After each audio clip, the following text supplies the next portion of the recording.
the first day of the week, and Marvel has given us some MCU goodness to hype up one of their upcoming films.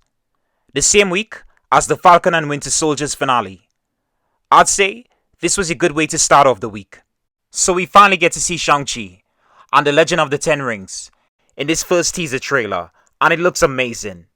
I love the Asian representation this brings to the comic book genre, similar to how Black Panther did back in 2018 for the black community worldwide. Hopefully this gets the same amount of love, not just from the Asian community, but everyone as well. So, let's get into it. First, a poster dropped by the film's lead, showing Shang-Chi in his main outfit, which is ripped from the comics. Except, it looks a lot better here. Just look at that pattern. The costume design in this movie is going to be a treat on the eyes. Then Marvel surprised Simu Liu by giving him a birthday present that we all got to experience as well. They released a trailer and the internet went crazy for Shang-Chi. As with these lengthy videos I post, be sure to check out the timestamps below in the description to navigate through a section or topic that might interest you more than others. Now before we get into some of the stuff that caught my attention in the trailer, let's touch on some of the cast. So we have Simu Liu playing the lead role, and I'm looking forward to seeing this guy blow up after this film. He landed the role after campaigning for it on social media. How often do studios cast actors who campaign for a role? Not often.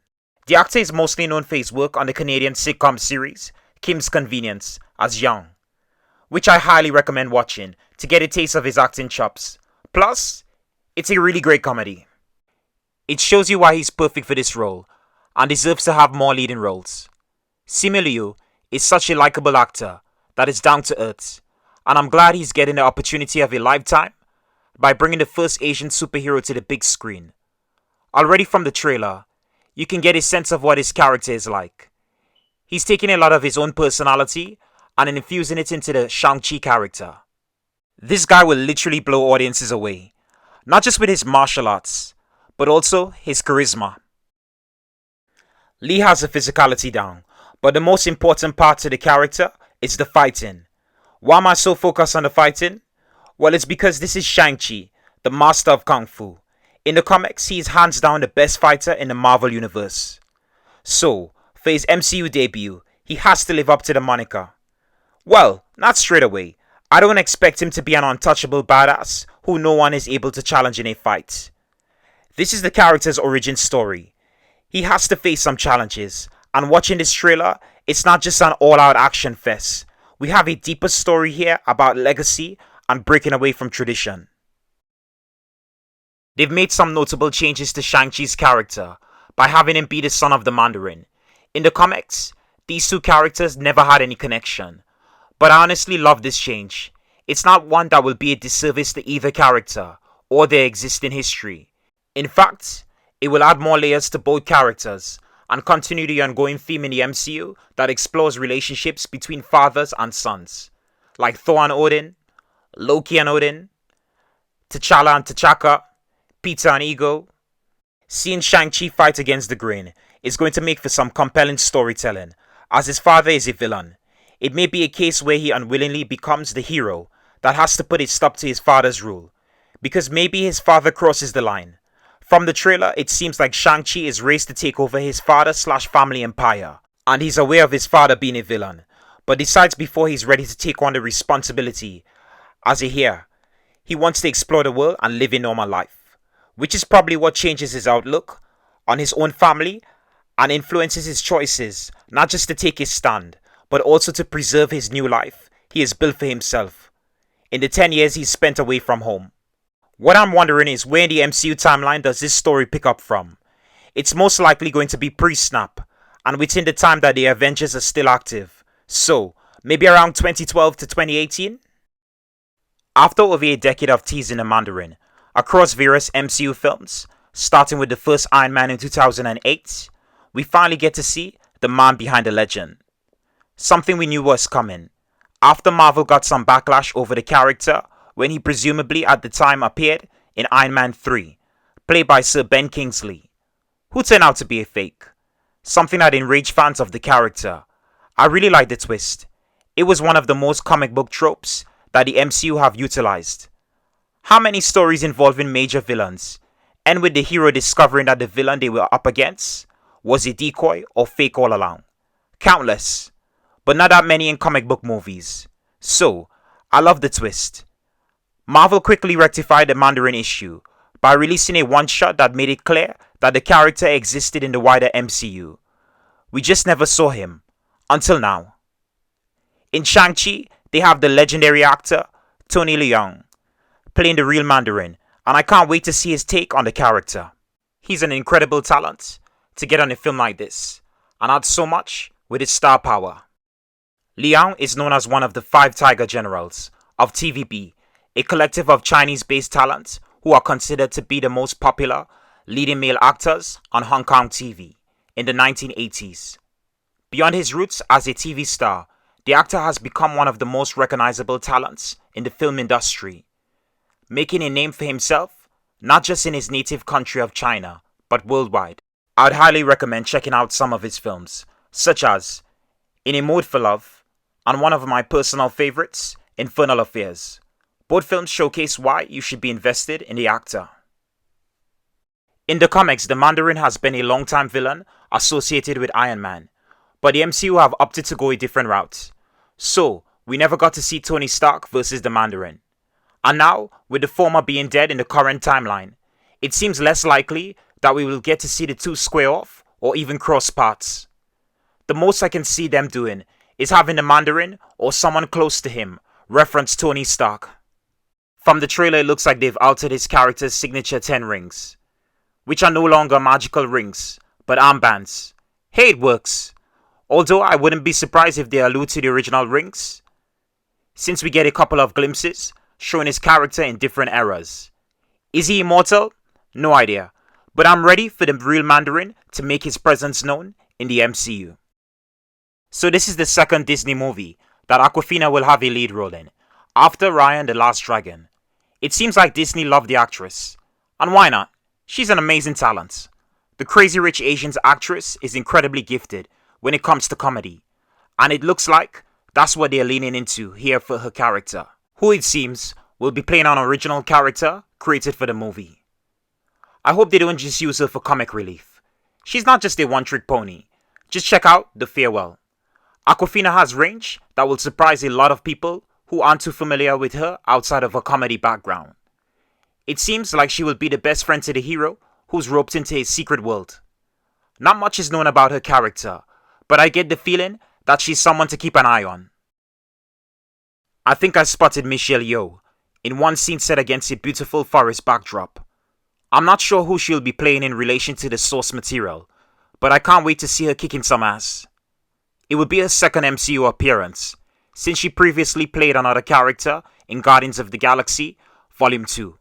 I just love that they managed to get her back for another film, and hopefully they give her a role worthy of the screen legend's talents as an actress.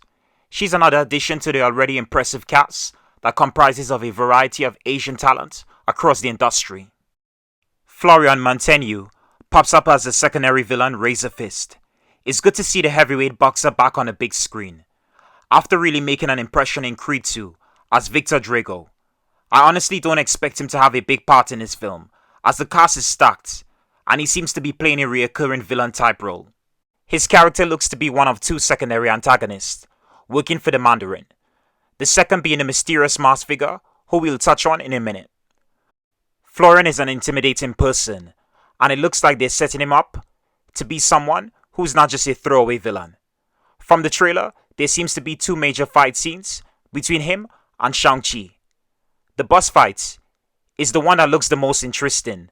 Fighting in an enclosed moving vehicle? Yeah, that's one of the fight scenes people remember from this trailer. Another antagonist I want to touch on is the masked ninja in the trailer. In the comics, this lethal figure is known as the Death Dealer. This character is probably up there with most obscure villains in Marvel Comics, but already in this trailer, they seem to be giving him a lot of prominence. The character is a mentor to young Shang-Chi, and is the one primarily responsible for training him into being a formidable fighter and assassin. Who is behind the mask? I'm not sure, and maybe we'll find out in the film, because I'm certain whoever it is will be a shocker for the audience, as well as our hero. There's so much of this brilliant ensemble that the trailer doesn't spotlight entirely, as it's only a first trailer, but I look forward to seeing each of these stars and what they bring to their roles, especially under director Destin Daniel Cretton. This is his first major blockbuster movie, having previously worked on a number of indie films, but based on his previous work, alongside Captain Marvel actress Brie Larson, who he directed in 3 films, and Michael B. Jordan in Just Mercy. Also just his passion towards this current project. It will turn out great. This already looks fantastic, with the cinematography and the visuals taking cues from Asian cinema as well as Hollywood blockbusters to give us a beautiful looking film that honors Chinese tradition. I really look forward to seeing how they delve into the Asian culture, especially since it seems to be not entirely grounded like I imagine. They are going fantastical, not just with the magical rings, but there's the Imperial Guardian Lions. Most people will recognize them as stone statues that are synonymous with East Asian culture. The lions are always seen in pairs, and each lion holds a sacred meaning that goes beyond just being standard architectural ornaments used for decoration. That battle with people fighting alongside the Imperial Guardian Lions looks like it's going to be a crazy VFX set piece. With what they've shown us, I wouldn't be surprised if Fin Fan Foom shows up in some capacity. Nothing is off the table, not even an alien dragon. I've mentioned the action is important for a movie like this, and I think they will deliver on that, as we get some really quick shots throughout the trailer, and the combat looks amazing. There's a lot of wire work going on, or as it's known, wire fu, a combination of wire work and kung fu. It's a technique that's used in Chinese action movies. Movies like Once Upon a Time in China, Crouching Tiger, Hidden Dragon, and The Matrix have used it for their combat scenes. Even stars like Jackie Chan and Jet Li, who do their own stunt work, have utilized wire fu in their films. And speaking of those two, I'm surprised they aren't a part of this project in some capacity. Both are still active and are very capable martial artists, but I guess they can't have every major Chinese star in this film. Here's hoping they have a surprise cameo. I'm all for the wire fu action scenes, but also some more brutal hand-to-hand combat, like in The Raid, well, at least what is allowed in a PG-13 capacity. From the looks of it, we are getting a lot of practical stunt work, not just from a team of stuntmen, but also the cast, which is always good when actors can commit to doing their own stunts when possible. Throughout the MCU, we've had plenty of combat and fighting styles used by a number of characters, but I think this will easily top anything we've seen before. It's going to be the biggest explosion of fighting styles, not just in a Marvel movie, but in the comic book movie genre. I love the music in this trailer. Not sure who the artist is, but I look forward to hearing more of the soundtrack and the score. The traditional Asian music, mixed with more contemporary sounds, really had me pumped watching this 2-minute teaser. The music used in this trailer is so important as it sets up the tone of the upcoming film. I feel like this will be one of those MCU films that doesn't rely too heavily on humor like Ant-Man or Guardians of the Galaxy. But at the same time, it won't be too serious like Captain America the Winter Soldier. The funniest moment for me in the trailer, and surprisingly it doesn't come from Akwafina, it's Simu Liu saying bugger as the bus they're on are about to crash. It's a very British phrase to use to express annoyance, and I ate it up more than I should. That's probably the only scene we get that showcases the film's humor. All I can say now after watching this trailer is that my interest for this film has gone up, and now I can't wait to see this film.